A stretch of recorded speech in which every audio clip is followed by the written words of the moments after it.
Mind इस विश्व का एक ऐसा चमत्कार है जिसे इंसान आज तक समझ नहीं पाया है।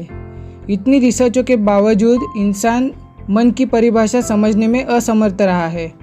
फिर भी माइंड यानी मन क्या होता है, इससे जुड़ी कुछ बातें मैं आपके साथ शेयर करना चाहता हूँ। उदाहरण के तौर पर हमारा दिमाग एक हार्डवेयर की तरह है जिसमें हमारा मन सॉफ्टवेयर की तरह काम करता है और इनमें थॉट्स मेमोरी की तरह है। Mind is the set of thinking faculties, जिसमें माइंड का दो तरह से विभाजन किया गया है। पहला है कॉग्निटिव एस्पेक्ट और दूसरा है non cognitive aspect. Cognitive aspects यानी संज्ञानात्मक पहलू, जिसमें कॉन्शियसनेस यानी चेतना, इमेजिनेशन यानी कल्पना, परसेप्शन यानी अनुभूति, थिंकिंग यानी विचारधारा, जजमेंट यानी निर्णय, लैंग्वेज यानी भाषा और मेमोरी यानी यादें, ये सारे पहलू इसमें शामिल है।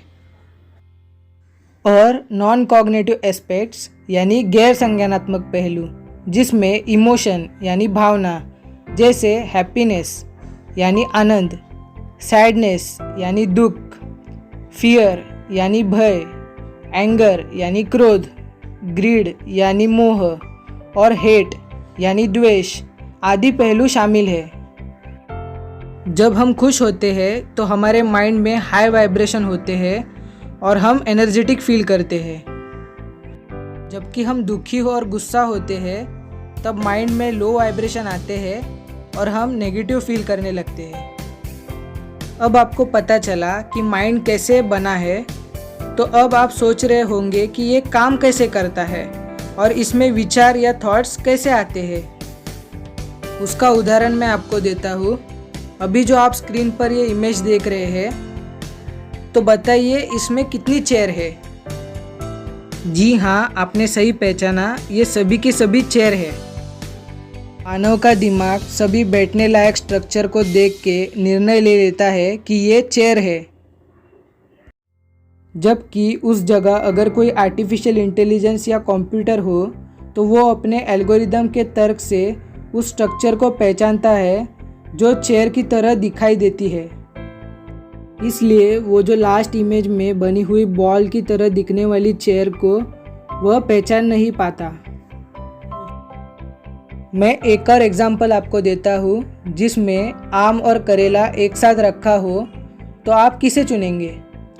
यकीनन ज़्यादा से ज़्यादा लोग आम को ही चुनेंगे, क्योंकि आपके प्रीवियस मेमोरी के हिसाब से आपको पता है कि आम मीठा होता है और करेला कड़वा होता है। इस तरह हम अपनी स्टोर्ड मेमोरी का इस्तेमाल करते हैं। अब आप कहेंगे कि ये मेमोरी कैसे आती है? जब बच्चा छोटा होता है वो हर एक चीज़ को देखकर, सुनकर और उसका अनुभव लेकर अपनी भाषा और अपनी स्टोरेज मेमोरी बढ़ा लेता है। यूनिवर्स में थॉट या विचार सब एटॉमिक लेवल पे एनर्जी बबल के रूप में मौजूद होते हैं।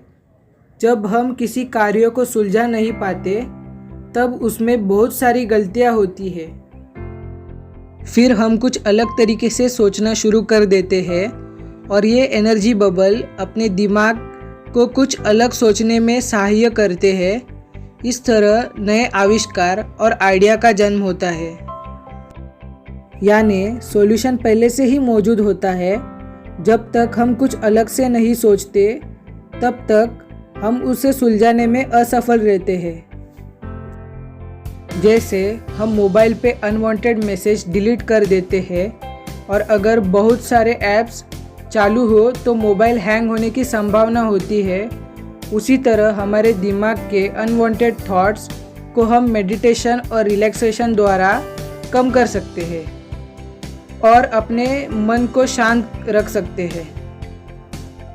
अगर आपको ये वीडियो अच्छा लगा तो ज़रूर कमेंट कीजिए। Thank you for watching.